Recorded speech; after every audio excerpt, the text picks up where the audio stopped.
밤 11시 37분 서울 강남구 청담동의 화려한 불빛이 비에 젖어 아스팔트 위에서 번들거렸다. 빗줄기는 굵어졌다가 가늘어지기를 반복하며 도시의 소음을 집어삼켰다. 한적한 골목길 모퉁이에 주차된 검은색 스타렉스. 배나는 숨막히는 긴장감으로 가득 차 있었다. 국정원 특수조사팀장 강지훈은 모니터 화면에서 눈을 떼지 않았다. 그의 시선은 50m 전방 라비앙 로즈라는 호화로운 프렌치 레스토랑 입구를 향해 고정되어 있었다. 화면 속에서는 대한민국 재계의 거물 태양그룹 최진태 회장이 와인잔을 기울이며 웃고 있었다. 지훈의 얼굴은 감정을 읽을 수 없는 가면 같았다. 짙은 눈썹 아래의 날카로운 눈, 굳게 닫힌 입술은 지난 15년간 그가 걸어온 길을 대변해 주는 듯했다. 그는 사냥개라는 별명으로 불렸다. 한 번 목표를 정하면 그것이 정치인이든 재벌 총수든 혹은 조직 내의 배신자든 숨통을 끊어놓을 때까지 절대 놓지 않았다. 팀장님, 최진태가 움직일 기미가 없습니다. 내부 정보원 말로는 오늘 밤 중요한 거래가 있다고 했습니다만 조수석에 앉은 김 요원이 낮은 목소리로 보고했다. 그는 이 숨막히는 침묵 속에서 유일하게 입을 열 수 있는 사람이었다. 기다려. 최진태 같은 족속은 가장 방심했을 때 꼬리를 내미는 법이야. 지훈의 목소리는 빗소리보다 더 낮고 차가웠다. 그의 집중력은 한치의 흐트러짐도 없었다. 최진태는 단순한 비리, 기업인이 아니었다. 그는 태양그룹이라는 합법적인 가면 뒤에 숨어 무기, 밀매, 불법 정치, 자금 세탁 등 국가 안보를 위협하는 범죄를 저지르고 있었다. 지난 6개월간 지훈의 팀은 최진태의 뒤를 쫓았다. 수많은 밤을 새웠고 위험한 잠입 수사도 마다하지 않았다. 이제 막 결정적인 증거를 잡기 직전이었다. 최진태가 오늘 밤 러시아 마피아 측과 접선하여 신형무기 부품 밀매 계약을 마무리할 것이라는 첩보가 있었다. 배나는 최첨단 감시 장비들로 가득했다. 고성능 지향성 마이크, 열 감지 카메라, 그리고 해킹 장비까지. 지훈은 이 모든 기계들처럼 차갑고 정밀하게 움직였다. 그에게 사적인 감정이란 오래전에 제거해버린 불필요한 부품과도 같았다. 적어도 그는 그렇게 믿고 있었다. 그때였다. 작전용 무전기에서 흘러나오는 지직거리는 소음이 아니었다. 그의 개인 주머니. 수년간 거의 울리지 않았던 개인 휴대전화에서 짧은 진동이 울렸다. 지훈의 미간이 순간적으로 좁혀졌다. 이 번호를 아는 사람은 극소수였고 작전 중에 연락할 사람은 아무도 없었다. 그는 여전히 모니터에서 눈을 떼지 않은 채 무감각한 동작으로 휴대전화를 꺼냈다. 화면에는 알 수 없는 발신자로부터 온 문자 메시지 한 통이 떠 있었다. 본능적인 경계심이 그의 신경을 자극했다. 함정일 수도 있었다. 하지만 메시지를 여는 순간 강지훈의 세계가 멈췄다. 그의 얼음장 같던 표면에 금이 가기 시작했다. 그것은 사진 한 장이었다. 어떤 협박 문구나 요구 사항도 없었다. 그저 사진 한 장. 사진 속에는 한 여자가 두 아이와 함께 카페 창가에 앉아 있었다. 여자는 8년 전 기억 속의 모습보다 조금 더 성숙해졌지만 여전히 단아한 미소를 짓고 있었다. 그녀의 이름은 한서연. 그의 전 아내였다. 그녀의 맞은편에는 훌쩍 커버린 두 아이가 있었다. 아들은 15살쯤 되어 보였다. 뾰로통한 표정으로 스마트폰을 들여다보는 모습이 사춘기 소년다웠다. 딸은 12살쯤 엄마를 꼭 닮은 눈으로 케이크를 바라보고 있었다. 민준이 그리고 하윤이. 지훈은 숨을 쉬는 것을 잊었다. 8년 만이었다. 이혼 서류에 도장을 찍은 날 그는 아이들에게 아빠는 아주 먼 곳으로 일하러 간다고 거짓말을 했다. 국가를 위한 일이라는 대의명분, 그리고 무엇보다 그들 곁에 있으면 그들을 위험하게 만들 것이라는 두려움 때문이었다. 그는 자신의 일이 어떤 것인지 알았다. 그림자 속에서 괴물들을 사냥하는 일. 그 괴물들이 자신의 가족을 알게 된다면 그들은 가장 먼저 공격받을 약점이 될 터였다. 그래서 그는 스스로를 지웠다. 지난 8년간 그는 아내와 아이들의 소식을 의도적으로 외면했다. 그것이 그들을 지키는 유일한 방법이라 믿었다. 사진 속의 세 사람은 너무나 평화로워 보였다. 그가 없는 세상에서 그들만의 행복을 구축한 듯했다. 그런데 이 사진은 누가, 왜 보낸 것인가? 사진의 구도는 명백했다. 누군가가 그들을 감시하고 있었다. 그가 지금 최진태를 감시하듯 누군가가 그의 가족을 감시하고 있었다. 팀장님, 무슨? 팀장님, 안색이 안 좋습니다. 김요원이 지훈의 변화를 눈치채고 조심스럽게 물었다. 지훈의 손이 미세하게 떨리고 있었다. 그가 쥐고 있던 휴대전화가 부서질 듯했다. 지훈은 대답하지 않았다. 그의 머릿속에서는 수만 개의 퍼즐 조각이 광란의 속도로 맞춰지고 있었다. 최진태. 이건 최진태의 짓이다. 자신이 6개월간 쫓고 있던 그 짐승이 자신의 가장 깊고 어두운 곳에 숨겨둔 비밀을 파헤친 것이다. 최진태는 레스토랑 안에서 여전히 웃고 있었다. 하지만 그 미소는 이제 지훈에게 다르게 보였다. 그것은 사냥감을 조롱하는 포식자의 미소였다. 최진태는 알고 있었다. 자신이 지금 이 밴 안에서 모니터를 통해 자신을 보고 있다는 것을, 그리고 동시에 이 사진을 받았다는 것을. 이것은 경고였다. 네가 나를 보고 있듯 나도 너의 가장 소중한 것을 보고 있다. 8년간 굳게 닫아두었던 감정의 댐이 무너져 내렸다. 후회, 죄책감, 그리고 짐승 같은 분노가 한꺼번에 몰아쳤다. 자신이 그들을 지키기 위해 떠났다고 믿었지만 결국 자신의 존재 자체가 그들을 가장 큰 위험으로 몰아넣은 것이다. 지훈은 모니터 속 최진태를 노려보았다. 눈이 붉게 충혈되기 시작했다. 그는 자신이 사냥개라고 생각했지만 어쩌면 처음부터 최진태의 거대한 사냥터에서 놀아나고 있었던 것일지도 모른다. 8년 동안 잊고 살았던, 아니 잊으려 발버둥 쳤던 그의 가족이라는 약점이 가장 치명적인 순간에 적의 손에 인질로 잡혀버렸다. 철수한다. 지훈이 얼음장 같은 목소리로 명령을 내렸다. 그의 눈은 여전히 휴대전화 화면에 고정되어 있었다. 지금 당장. 작전 종료. 팀장님, 무슨 말씀이십니까? 최진태가 곧 움직일 겁니다. 지금 철수하면. 김요원이 경악하며 반문했다. 6개월간의 노력이 물거품이 되는 순간이었다. 하지만 그는 말을 잇지 못했다. 지훈의 눈을 보았기 때문이다. 그것은 더 이상 사냥개의 눈이 아니었다. 이성을 잃은 짐승의 눈, 혹은 모든 것을 잃은 남자의 눈이었다. 지훈은 김요원의 멱살을 잡고 자신 쪽으로 끌어당겼다. 그의 힘은 위협적일 정도로 강했다. 내 가족이다. 그놈들이 내 가족을 건드렸어. 김요원은 숨이 멎었다. 강지훈 팀장에게 가족이 있다는 사실조차 몰랐다. 그는 항상 임무 외에는 아무것도 없는 기계처럼 보였다. 지훈은 그를 밀쳐내고 벤의 문을 거칠게 열었다. 빗줄기가 그의 얼굴을 때렸지만 그는 아랑곳하지 않았다. 모두 철수해. 이건 명령이다. 그리고 이 팀에 연락해. 내 위치를 추적하라고. 그는 자신의 차량에 올라탔다. 엔진이 굉음을 내며 깨어났다. 작전 규정, 지휘 체계, 최진태. 이 모든 것이 그의 머릿속에서 하얗게 지워졌다. 오직 사진 속 카페 주소만이 그의 망막에 타오르고 있었다. 차는 총알처럼 빗속을 뚫고 질주했다. 와이퍼가 쉴 새 없이 움직였지만 지훈의 시야는 흐릿했다.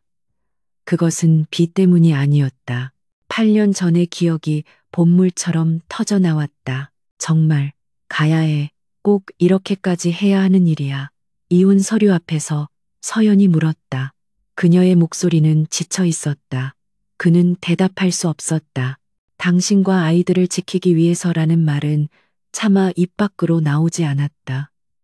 그것이 진실인지 변명인지 그 자신도 확신할 수 없었기 때문이다. 그는 일을 선택했다. 아니, 일이 그를 선택했다고 믿었다. 어둠 속에서 국가의 적들과 싸우는 것이 자신의 숙명이라고, 가족의 행복은 그 숙명에 대한 재물이었다.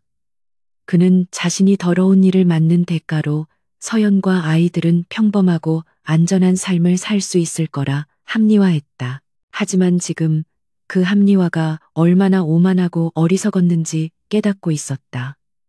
그는 그들을 지킨 것이 아니었다. 그저 버린 것이었다. 그리고 이제 그가 버린 그들을 그가 쫓던 괴물이 발견했다. 카페는 멀지 않은 곳에 있었다. 평범한 주택가 모퉁이에 있는 카페율이라는 작은 간판이 걸린 곳. 지훈은 급브레이크를 밟아 차를 세웠다. 그의 심장이 흉고를 부술듯이 뛰었다. 그는 차에서 내리지 못했다. 유리창 너머로 그들이 보였다. 8년의 세월이 불과 8미터의 거리로 압축되어 있었다. 서연은 여전했다. 따뜻한 조명 아래에서 그녀는 책을 읽고 있었다. 8년 전 그가 새벽에 작전에서 돌아왔을 때 그를 기다리다 지쳐 소파에서 잠들었던 모습과 겹쳐 보였다. 그녀의 곁에는 민준이, 그가 마지막으로 보았을 때 7살이었던 아들, 야구를 좋아하고 아빠처럼 되겠다고 떠들던 아이. 이제는 그의 키를 훌쩍 넘어설 것 같았다. 날카로운 턱선과 반항기 어린 눈빛은 낯설었지만 그 속에서 어린 시절의 모습을 찾아내려 애썼다. 하윤이, 내 살배기 딸. 아빠의 뺨에 작은 손으로 장난치기를 좋아했던 아이, 이제는 긴 머리를 묶은 숙녀가 되어 있었다. 하윤이는 케이크를 먹으며 오빠에게 무어라 제잘거리고 있었고, 서연은 그런 아이들을 바라보며 흐뭇하게 미소 짓고 있었다. 완벽한 그림이었다. 평화롭고 행복한 가족의 모습. 그 그림 속에 그가 들어갈 자리는 없어 보였다. 지훈은 자신이 이 평화를 깨뜨리러 온 불청객임을 깨달았다. 그는 지금 그들에게 다가가는 것 자체가 그들을 위험에 빠뜨리는 행위임을 알았다. 최진태의 눈이 어디선가 이 광경을 지켜보고 있을 것이다. 하지만 그는 움직일 수밖에 없었다. 이미 늦었다. 그가 이 자리에 나타난 순간 그는 적에게 자신의 약점이 무엇인지 공식적으로 확인시켜준 셈이었다. 그는 차문을 열었다. 빗물이 뚝뚝 떨어지는 구두가 보도블록에 닿았다. 그는 천천히 마치 사형장으로 걸어가는 사람처럼 카페 문을 향해 걸어갔다. 딸랑, 문이 열리는 소리와 함께 차가운 밤 공기가 카페 안의 따뜻한 공기를 갈랐다. 세 사람의 시선이 동시에 문 쪽으로 향했다. 서연의 얼굴에서 미소가 사라졌다. 그녀의 손에 들려있던 찻잔이 멈췄다. 그녀의 눈이 믿을 수 없다는 듯 커졌다. 공포, 충격, 그리고 분노가 그녀의 얼굴을 스쳐 지나갔다. 누구세요? 먼저 입을 연 것은 하윤이었다. 아이는 낯선 남자를 경계하며 물었다. 검은 옷을 입고 비에 젖은 채 무서운 표정으로 자신들을 쳐다보는 남자가 이상했을 것이다. 민준이도 스마트폰에서 고개를 들었다. 엄마, 아는 사람이야? 소녀는 엄마의 표정이 굳어지는 것을 보고 본능적으로 경계태세를 취했다. 강지우는 그 자리에 얼어붙었다. 8년 만에 만난 아들과 딸이 그를 알아보지 못했다. 그는 아이들에게 완벽한 타인이었다. 아빠는 아주 먼 곳으로 일하러 갔다는 그의 거짓말은 8년의 세월 동안 완벽한 진실이 되어버렸다. 지훈 씨, 서연이 떨리는 목소리로 그의 이름을 불렀다. 그녀는 자리에서 일어섰다. 그녀의 몸이 방어적으로 아이들을 가로막는 듯했다. 그것은 반가움의 표시가 아니었다. 8년 전에 남편을 만난 것이 아니라 자신의 삶에 다시 나타난 재앙을 마주한 사람의 태도였다. 엄마, 이 아저씨 이름이 지훈이라고? 민준이의 눈이 커졌다. 아이는 어렴풋이 그 이름을 기억해냈다. 사진 속에서만 보았던 존재하지 않는 아버지의 이름. 그 순간 강지훈의 모든 방어벽이 무너져 내렸다. 지난 15년간 그를 지탱해 주었던 냉철함, 임무에 대한 자부심, 국가를 위한 희생이라는 명분.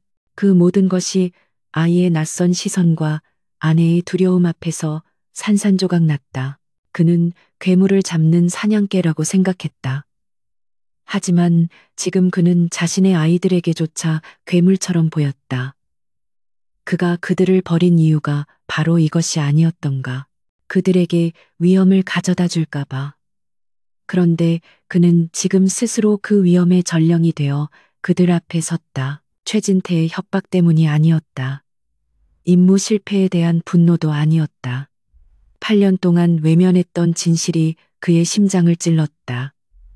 그는 영웅도 수호자도 아니었다. 그는 그저 자신의 가장 소중한 사람들에게 잊혀버린 무책임한 도망자였을 뿐이다. 지우는 무어라 말을 하려 했지만 목소리가 나오지 않았다. 그의 눈에서 뜨거운 것이 흘러내렸다. 빗물인지 눈물인지 분간할 수 없었다. 그가 지난 8년간 단 한 번도 흘리지 않았던, 스스로에게 허락하지 않았던 그것이 터져나왔다. 그는 아이들 앞에서, 자신을 두려워하는 아내 앞에서 무릎을 꿇었다. 강인했던 특수조사팀장 강지훈은 사라졌다. 그 자리에는 8년의 세월을 통째로 후회하는 한 남자만이 남아 어린아이처럼 목 놓아 울고 있었다. 지훈의 울음소리만이 빗소리와 뒤섞여 카페 안의 정적을 갈랐다. 서연은 그 자리에 얼어붙었고 민준과 하유는 겁에 질린 표정으로 엄마의 등 뒤로 숨었다. 8년 만에 나타난 아버지는 혹은 낯선 아저씨는 그저 울고만 있었다. 일어나요, 지훈 씨. 애들 놀랐잖아요. 서연이 겨우 목소리를 쥐어짰다. 그녀의 목소리는 차가웠다. 동정이나 연민이 아니었다. 8년 만에 나타나 아이들 앞에서 무너지는 이 남자는 그녀가 알던 강인한 남편도 그렇다고 완전한 타인도 아니었다. 지훈은 거친 숨을 몰아쉬며 고개를 들었다. 눈물로 범벅이 된 얼굴. 그는 자신의 가장 치명적인 약점이 적에게 노출되었다는 공포와 8년 만에 마주한 가족에 대한 미안함으로 이성이 마비될 것 같았다. 하지만 그는 요원이었다. 본능적으로 창밖을 훑었다. 아직은 괜찮다. 설명할 시간 없어. 지금 당장 여기서 나가야 해. 지훈이 쉰 목소리로 말했다. 그는 비틀거리며 일어섰다. 당신과 아이들이 위험해.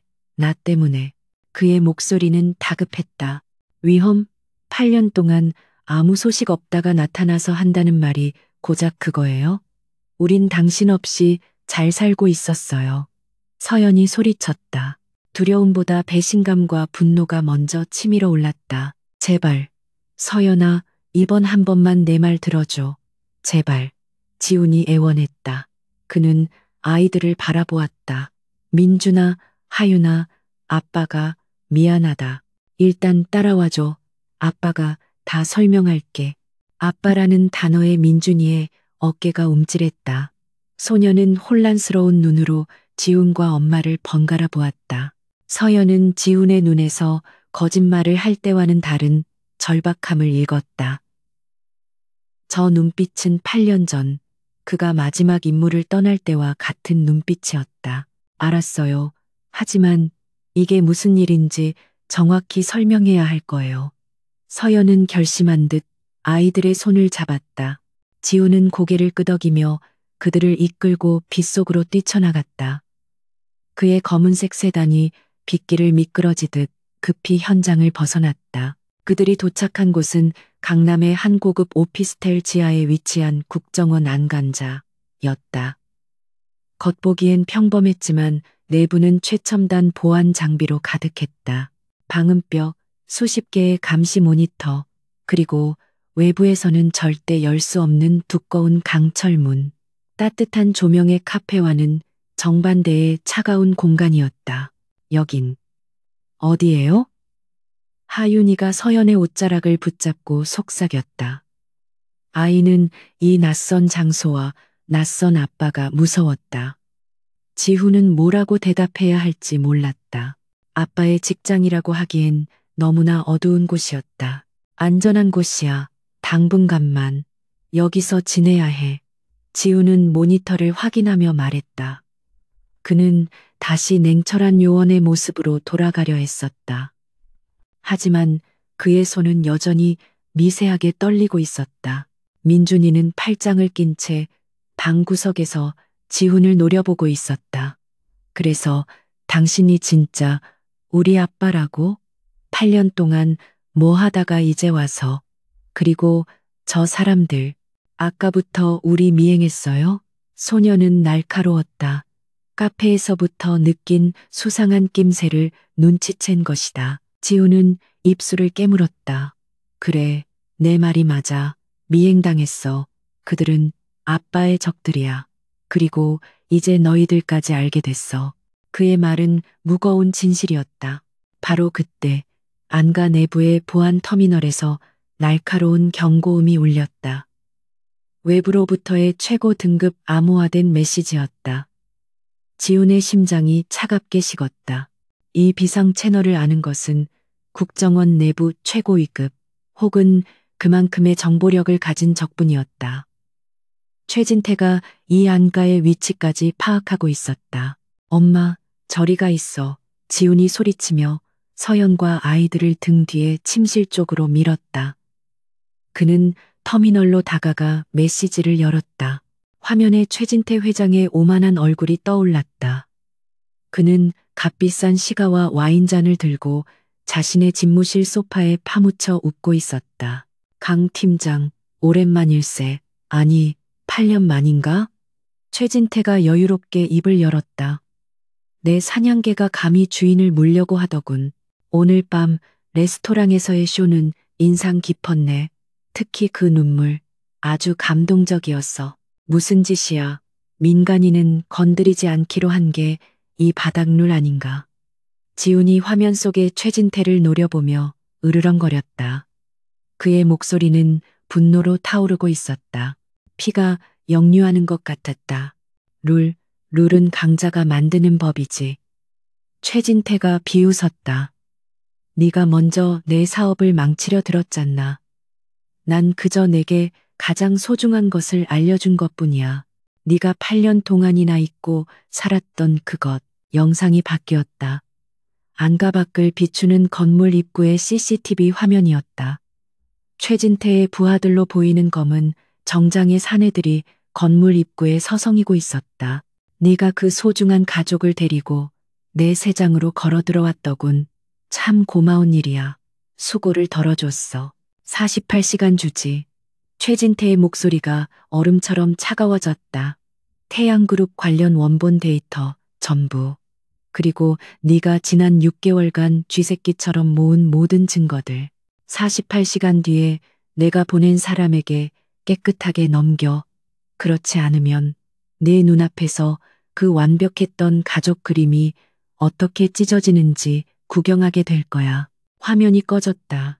안가 안에는 다시 지독한 침묵이 흘렀다. 최진태의 최후 통첩은 명확했다. 48시간. 그의 15년 요원 경력과 맞바꾼 모든 증거, 혹은 그가 8년간 버렸던 가족의 목숨. 방금 저 사람 말이 사실이야? 서연이 떨리는 목소리로 물었다. 그녀는 문 뒤에서 모든 것을 들었다. 48시간, 증거, 그리고 가족의 목숨. 당신 도대체 무슨 짓을 하고 다녔던 거야? 서연아, 그게. 지훈이 변명하려 했지만 서연은 그를 막아섰다. 그녀의 눈에는 눈물이 고여 있었지만 그것은 슬픔이 아닌 분노의 눈물이었다. 그녀는 더 이상 8년 전에 연약한 아내가 아니었다. 8년 전에도 그랬어. 당신은 늘 국가를 위한 일이라고 했지. 그 대단한 일 때문에 우릴 버렸어. 난 그것도 받아들였어. 그런데 이제 와서 그 대단한 일 때문에 우리 목숨을 담보로 잡혔다고? 그녀의 목소리가 절규처럼 터져나왔다. 난 당신 없이도 아이들 잘 키웠어. 민준이가 학교에서 아빠 없는 애라고 놀림받을 때도, 하윤이가 아파서 밤새울 때도 당신은 없었어. 우린 당신 없이도 평화로웠다고. 그런데 왜 이제 와서 우리 평화를 망치는 거야? 지킬 거라고 했잖아. 당신이 떠나면 우리가 안전할 거라고 했잖아. 이게 당신이 말한 안전이야? 이게 당신이 우릴 지키는 방식이냐고. 서연은 지훈의 가슴을 주먹으로 내리쳤다. 힘없는 주먹이었지만 지훈에게는 그 어떤 총알보다 고통스러웠다. 지훈은 아무 말도 할 수 없었다. 그녀의 모든 비난이 옳았다. 그는 완벽하게 실패했다. 요원으로서도, 남편으로서도, 그리고 아버지로서도. 그는 자신의 오만함이 결국 가족을 사지로 몰아넣었다는 것을 인정해야 했다. 엄마, 그만해. 그때까지 입을 다물고 있던 민준이가 서연의 팔을 잡았다. 소녀는 두려웠지만 엄마가 무너지는 것을 보고 싶지 않았다. 저 아저씨, 저 사람 말이 사실이면 우린 어떻게 저 사람들한테 잡히는 거야? 지훈은 아이의 질문에 가슴이 찢어지는 것 같았다. 그는 서연의 손을 잡았다. 미안해, 정말 미안해. 내가 모든 걸 망쳤어. 하지만 약속할게. 당신과 아이들은 내가 무슨 일이 있어도 지켜. 어떻게? 저 악마의 요구대로 증거를 넘기고 저 사람의 개가 될 거야? 아니면 우리더러 그냥 죽으라고 할 거야? 서연이 냉소적으로 물었다. 그녀는 더 이상 그를 믿지 않았다. 지훈은 고개를 저었다. 그의 눈빛이 다시 차갑고 날카롭게 변하고 있었다. 후회와 죄책감은 사치였다. 지금은 결정을 내려야 할 때였다. 최진태는 증거를 받아도 우릴 살려두지 않아. 그놈은 그런 놈이야. 증거도 증인도 모두 없애려 하겠지. 그는 터미널 앞에 다시 앉았다. 방법은 하나뿐이야. 48시간 안에 최진태를 잡고 동시에 당신들을 여기서 탈출시켜야 해. 당신 미쳤어? 저들이 바깥에 깔렸는데. 그리고 당신 동료들은? 국정원은? 서연이 기가 막힌 듯 물었다. 지훈은 모니터에 비친 자신의 지친 얼굴을 보았다.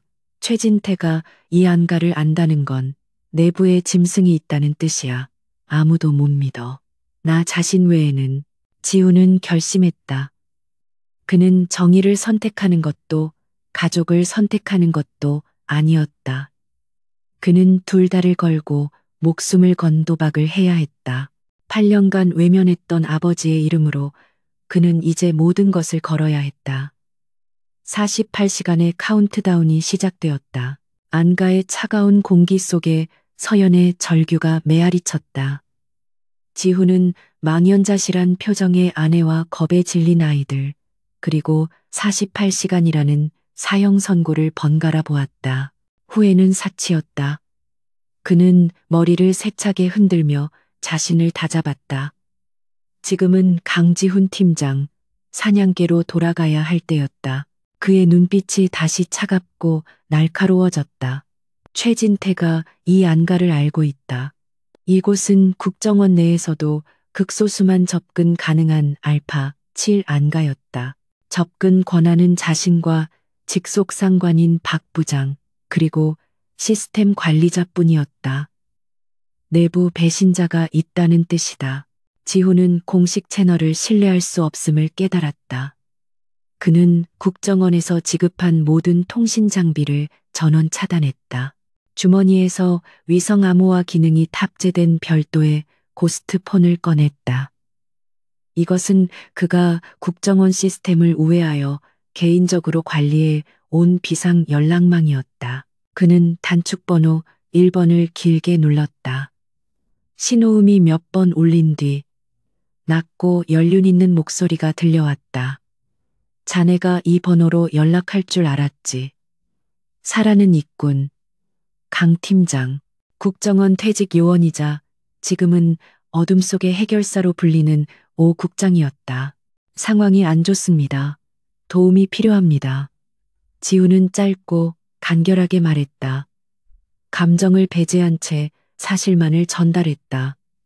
최진태가 내 가족을 물었습니다. 그리고 본부에 쥐새끼가 있습니다. 최진태라 결국 그놈의 꼬리를 잡았나. 하지만 잡힌 건 자네인 것 같군.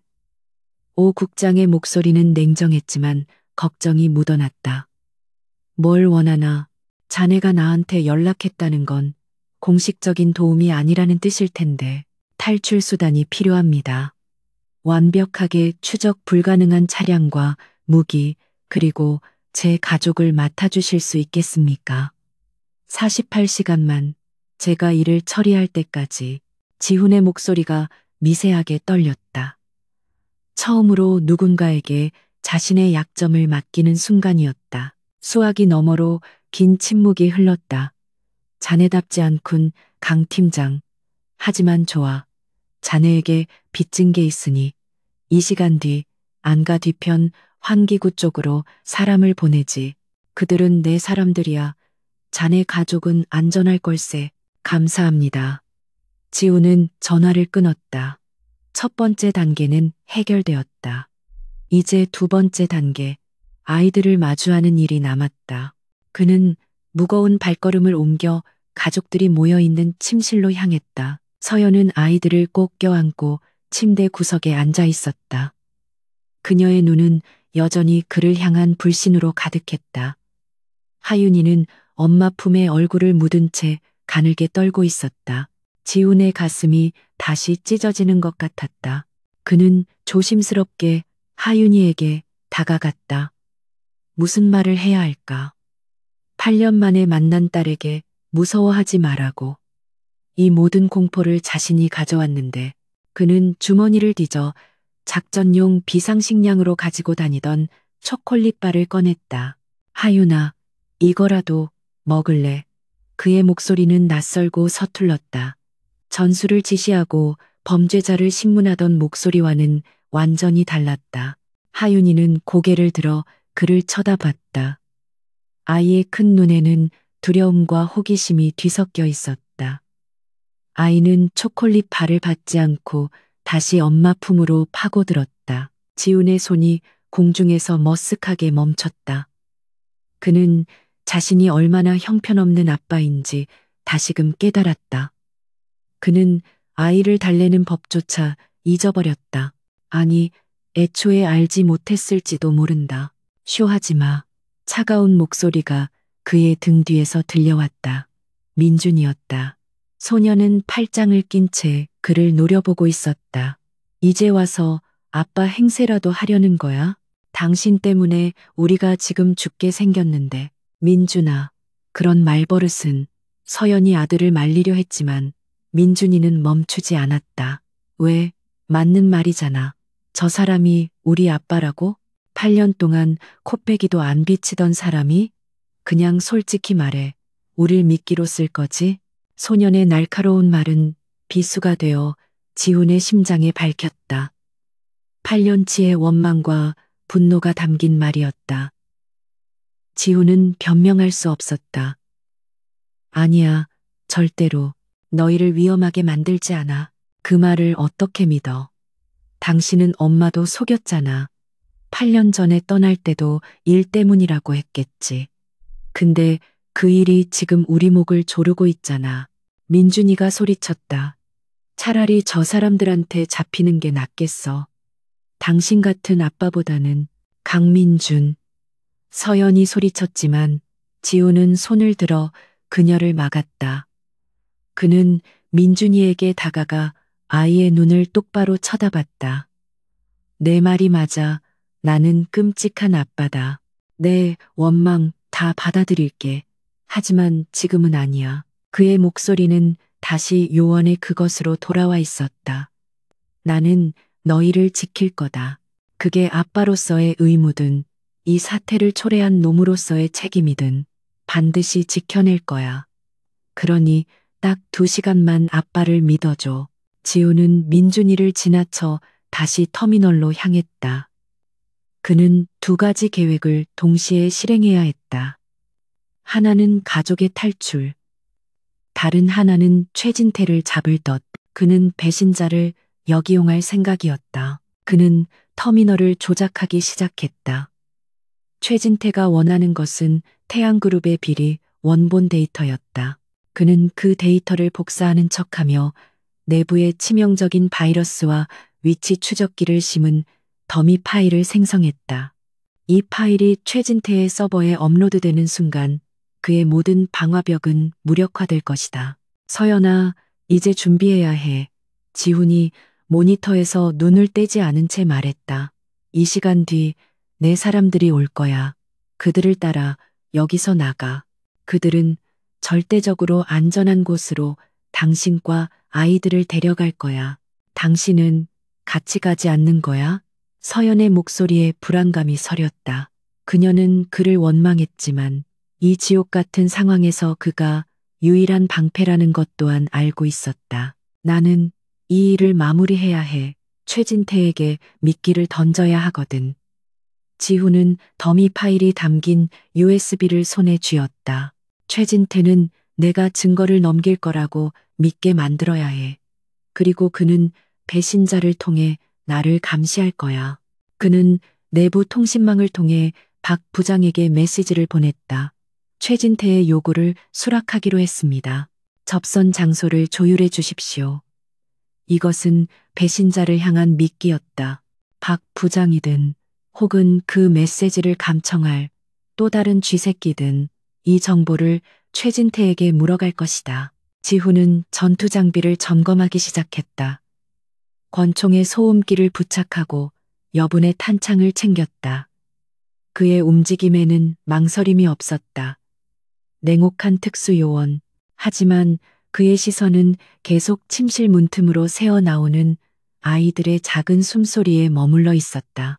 한 남자가 2개의 전쟁을 준비하고 있었다. 하나는 국가의 거악을 무너뜨리기 위한 전쟁. 다른 하나는 8년 만에 되찾고 싶은 가족의 신뢰를 얻기 위한 전쟁이었다.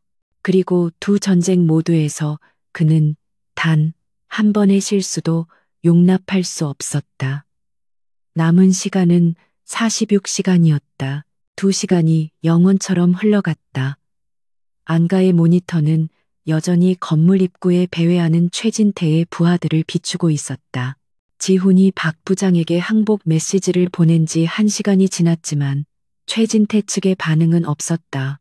놈들은 미끼를 물었지만 경계를 풀지 않고 있었다. 시간 다 됐어. 지훈이 낮게 말했다. 그는 방탄조끼를 착용하고 무기를 마지막으로 점검했다. 서연과 아이들은 작은 배낭을 맨 채 그의 뒤에 서 있었다. 그들의 얼굴에는 공포가 만연했다. 저 아저씨, 하윤이가 처음으로 그에게 말을 걸었다. 밖에 저 사람들. 우릴 잡아가려는 거예요? 아이의 목소리가 떨렸다. 지훈은 무릎을 굽혀 딸과 눈을 맞췄다. 그의 딱딱했던 얼굴이 순간적으로 누그러졌다. 아니, 절대 아니야. 아빠가 약속할게. 아무도 너희 못 데려가. 그는 하윤이의 머리를 서툴게 쓰다듬었다. 8년 만에 첫 번째 스킨십이었다. 민준아, 그가 아들을 불렀다. 이제부터 엄마랑 하윤이 손 절대 놓치면 안 돼. 내가 신호를 보내면 저기 보이는 환기구 덮개로 뛰어가야 한다. 알겠어? 그는 벽면 하단에 있는 위장된 비상 탈출구를 가리켰다. 민준이는 여전히 불만스러운 표정이었지만 상황의 심각성을 깨달은 듯 말없이 고개를 끄덕였다. 그의 눈에는 반항심 대신 긴장감이 서려 있었다. 바로 그때였다. 삐. 안가의 주 침입 경보 시스템이 날카로운 경고음을 울렸다. 모니터 중 하나가 지지직거리더니 지하 주차장에서 엘리베이터로 향하는 복도 화면으로 바뀌었다. 방탄복과 자동화기로 무장한 10여 명의 괴한들이 엘리베이터를 강제로 열고 있었다. 젠장, 지훈이 욕설을 내뱉었다. 오 국장의 사람들이 도착하기도 전에 놈들이 먼저 움직인 것이다. 최진태는 48시간을 기다릴 생각이 없었다. 혹은 내부의 배신자가 그의 항복 메시지가 거짓임을 간파하고 즉각적인 공격을 조언했을 수도 있었다. 계획 변경. 서연아, 애들 데리고 지금 당장 환기구로 가. 지훈이 소리치며 터미널로 달려갔다. 그는 안가의 모든 비상 잠금 장치를 작동시켰다. 쿵쿵 쿵. 강철로 된 현관문이 닫히고 방탄 셔터가 창문을 가렸다. 지훈 씨, 같이 가야지. 서연이 비명을 질렀다. 시간 없어. 놈들이 현관문을 폭파하기 전에 너희들을 빼내야 해. 지훈은 거실에 테이블을 엎어 엄폐물을 만들었다. 내가 시간을 벌게. 어서. 서연은 망설였다. 8년 만에 만난 남편이 이제 자신들을 위해 목숨을 버리려 하고 있었다. 안 돼. 같이 가. 엄마, 빨리. 민준이가 서연의 팔을 잡아 끌었다. 소녀는 지금 이 순간 자신들을 지킬 수 있는 유일한 사람이 누구인지 본능적으로 깨달았다. 지호. 엄청난 폭발음과 함께 현관문이 찌그러지기 시작했다. 최진태의 부하들이 소형 폭약을 사용한 것이다. 두 번째 폭발의 문이 뜯겨져 나갔고 무장한 괴한들이 연기와 함께 쏟아져 들어왔다. 가. 지훈이 포효하며 엄폐물 뒤에서 뛰쳐나왔다. 그의 손에 들린 권총이 불을 뿜었다. 탕탕탕. 그 순간 강지호는 아버지도 후회하는 남편도 아니었다. 그는 사냥개였다. 그의 움직임은 빠르고 정확했으며 잔인할 정도로 효율적이었다.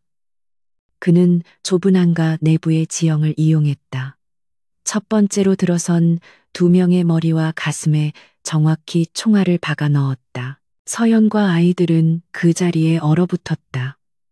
그들은 처음으로 강지훈의 진짜 모습을 보았다. 국가의 그림자 속에서 괴물들과 싸워온 남자의 모습, 그것은 낯설고 끔찍할 정도로 폭력적이었지만 동시에 절박하게 자신들을 지키고 있었다. 괴한들이 반격했다. 자동 소총의 총성이 안가를 찢었다. 총알이 콘크리트 벽에 밝히고 가구들이 박살났다. 엎드려 지훈이 소리치며 아이들을 감쌌다. 그는 탄창을 갈아 끼우며 상황을 판단했다. 최소 8명. 이대로는 5분도 버티기 힘들었다. 민준아, 지금이야. 환기구 덮게. 내가 어모할게. 지훈이 소리쳤다. 그는 다시 엄폐물 밖으로 몸을 내밀어 총격을 가했다.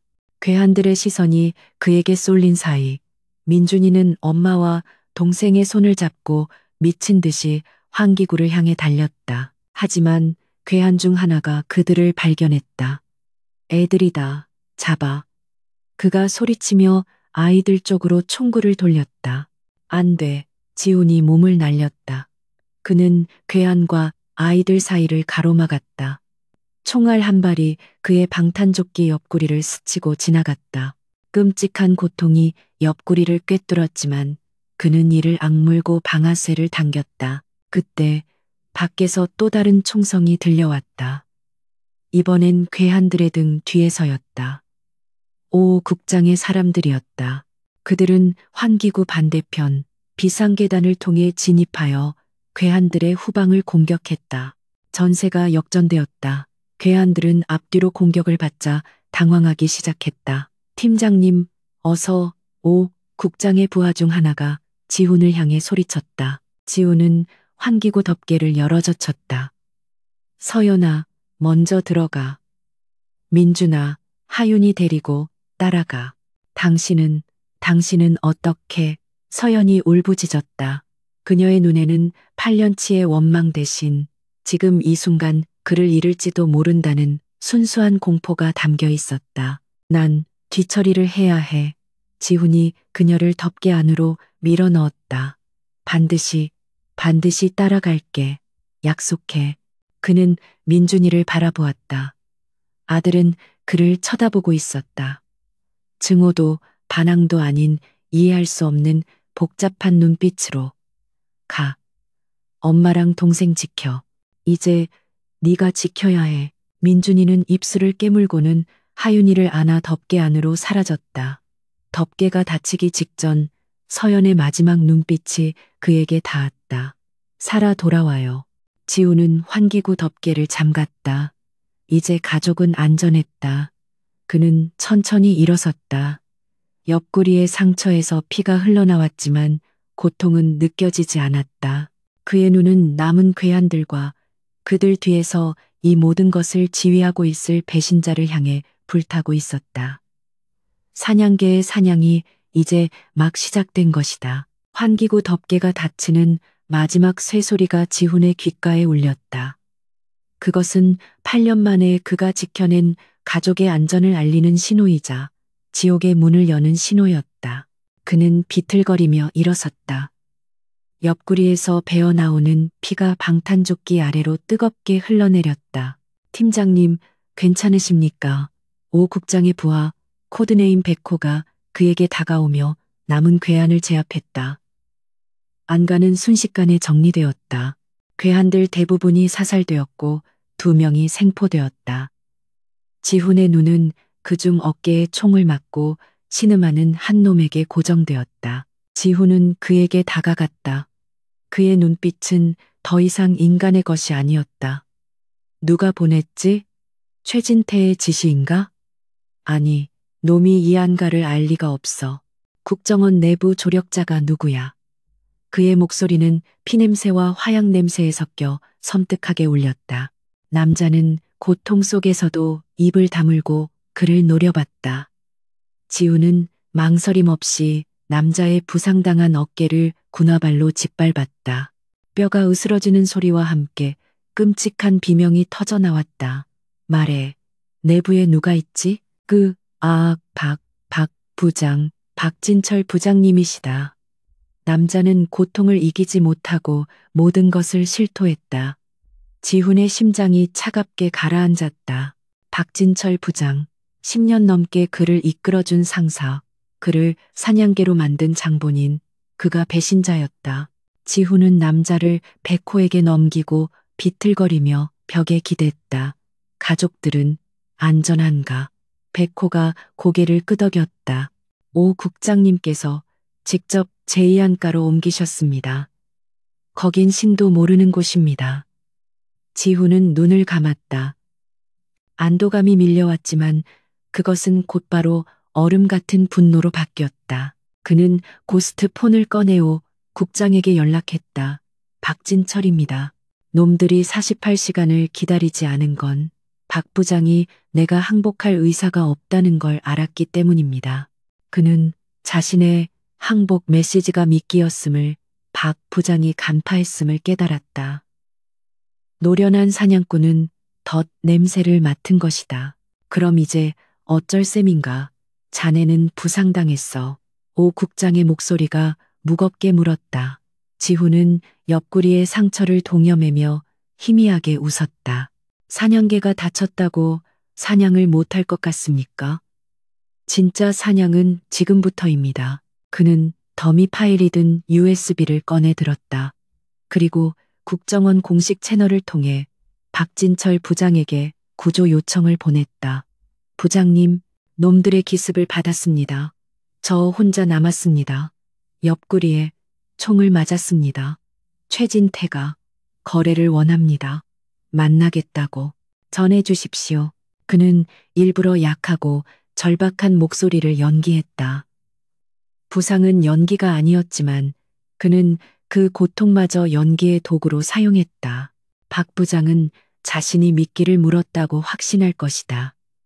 부상당하고 고립된 쓸모없어진 사냥개. 예상대로 10분 뒤 박 부장에게서 회신이 왔다.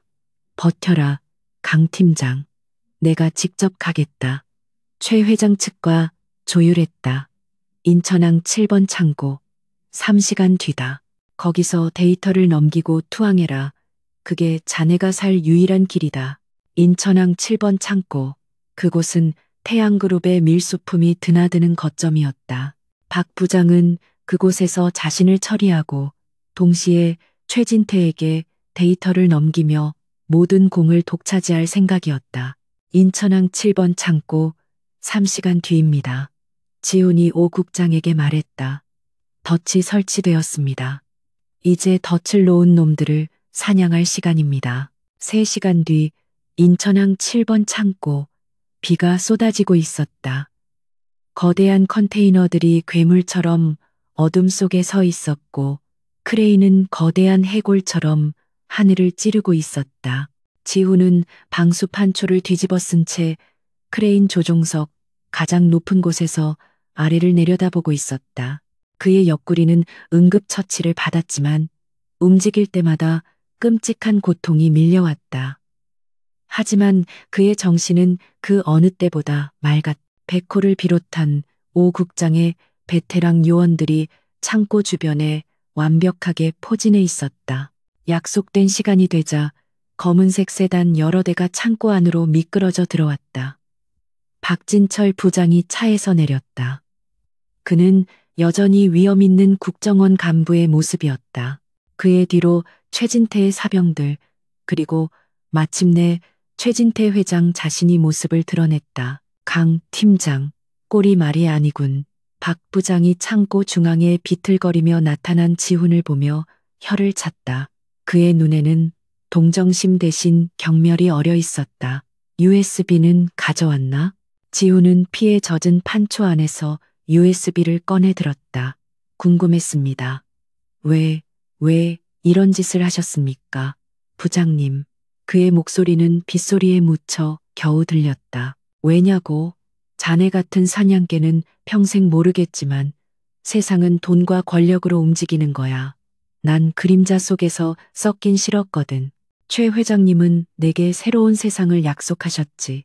박 부장이 오만하게 말했다. 그렇군요. 지훈이 고개를 끄덕였다. 그럼 이제 확인해 보시죠. 당신의 새로운 세상을. 그는 USB를 박 부장에게 던졌다. 박 부장이 그것을 받아 최진태의 기술팀에게 넘겼다. 기술팀이 노트북에 USB를 꽂는 순간이었다. 지훈이 귀에 꽂힌 소형 무전기에 속삭였다. 지금이다. 동시에 창고의 모든 조명이 터져나갔다.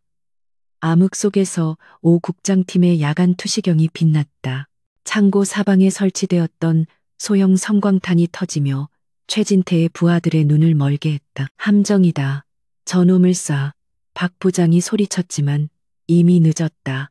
크레인 위에서 지훈이 직접 저격소총의 방아쇠를 당겼다. 첫 번째 총알은 기술팀의 노트북을 박살냈고 두 번째는 박 부장의 어깨를 꿰뚫었다. 으악, 박 부장이 쓰러졌다. 최진태는 경호원들에게 둘러싸여 차로 도망치려 했다. 하지만 지훈은 그 길을 미리 예측하고 있었다. 거대한 컨테이너가 크레인에 매달려 내려오며 그들의 퇴로를 막아버렸다. 전략적인 전투가 벌어졌다. 오 국장의 팀은 소수의 정예였지만 압도적인 전술로 최진태의 사병들을 제압해 나갔다. 지훈은 크레인 위에서 전체 전장을 지휘했다. 바이러스 활성화. 지훈이 노트북의 엔터키를 눌렀다. 비록 노트북은 파괴되었지만 USB가 꽂혔던 1초의 시간 동안 바이러스는 이미 최진태의 내부 서버로 침투했다. 태양그룹의 모든 불법 자금 흐름과 밀매 계약서가 국정원 본 서버로 전송되기 시작했다. 최진태는 자신의 차에 갇힌 채 태블릿을 보며 경악했다. 자신의 제국이 실시간으로 무너지고 있었다. 그는 차에서 내려 지훈을 노려보며 포효했다. 강지훈, 이 개자식, 내 놈의 가족, 내 놈의 가족을 내가. 너무 늦었어, 최진태. 지훈이 크레인에서 내려와 그에게 다가갔다. 옆구리의 고통으로 걸음이 비틀거렸지만 그의 눈은 승리자의 그것이었다. 내 놈의 오만함이 내 놈을 무너뜨린 거야. 최진태는 마지막 발악으로 숨겨둔 권총을 꺼내려 했지만 지훈의 움직임이 더 빨랐다. 지훈은 총을 쏘지 않았다. 대신 최진태의 손목을 꺾어 무력화시키고 그의 턱에 강력한 주먹을 날렸다. 오만했던 재벌 총수는 그대로 바닥에 쓰러졌다. 박 부장은 어깨를 부여잡고 신음하고 있었다. 그는 믿을 수 없다는 듯 지훈을 바라보았다. 어떻게 네가. 당신은 나를 사냥개로 만들었지만 잊은 게 있더군요. 지훈이 그를 차갑게 내려다보았다. 걔는 주인이 아니라 자신의 가족을 지킨다는 걸. 그는 박 부장을 뒤로하고 무너진 창고문을 향해 걸어갔다. 사냥은 끝났다. 인천항 7번 창고에 거대한 철문이 열리자 비는 그쳤지만 여전히 축축한 새벽 공기가 화약 냄새를 밀어냈다. 강지훈은 부서진 컨테이너 더미에 기댄 채 앉아 있었다. 아드레날린이 사라지자 옆구리의 고통이 톱니바퀴처럼 온몸을 갉아먹기 시작했다. 그가 잃어버린 8년의 세월만큼이나 긴 밤이 끝나가고 있었다. 사이렌 소리가 멀리서 들려왔다. 오 국장이 그에게 다가와 담요를 덮어주었다. 노인의 눈에는 복잡한 감정이 서려 있었다. 끝났네, 강 팀장. 최진태와 박진철 둘 다 확보했어. 오 국장은 말을 이었다. 자네가 전송한 데이터 덕분에 국정원 전체가 뒤집혔지. 태양그룹과 연결된 고위급 인사들이 줄줄이 체포될 걸세. 자네는 영웅이야. 이번 일이 정리되면 특별 승진과 훈장이 기다리고 있을 거네. 지훈은 천천히 고개를 저었다. 그는 피와 먼지로 더러워진 자신의 손을 내려다보았다. 이 손으로 적을 잡았지만 이 손으로 가족을 밀어냈다. 아닙니다. 영웅이라뇨. 그의 목소리는 쇳소리가 났다. 그는 품 안에서 자신의 국정원 신분증을 꺼냈다. 그것은 그의 15년 인생 전부였다. 저는 자격이 없습니다. 그는 신분증을 오 국장에게 건넸다. 오늘부로 강지훈 팀장은 존재하지 않습니다. 사직서입니다. 오 국장은 놀라지 않았다. 그는 묵묵히 신분증을 받아들였다. 자네, 후회하지 않겠나? 자네는 최고의 요원이었어. 8년 동안 매 순간 후회했습니다. 지훈이 일어섰다. 고통으로 다리가 휘청였지만 그는 억지로 버텼다. 최고의 요원이 되기 위해 최악의 아버지가 되었습니다. 이제 제 자리로 돌아가야겠습니다. 받아주든 받아주지 않든 백호의 부축을 받아 도착한 제2한가는 평범한 경기도 외곽의 전원주택이었다. 인천항의 지옥 같던 풍경과는 달리 이곳은 새소리가 들릴 정도로 평화로웠다. 지훈의 심장이 다시 뛰기 시작했다. 그들을 마주할 용기가 나지 않았다. 그는 문 앞에서 망설였다.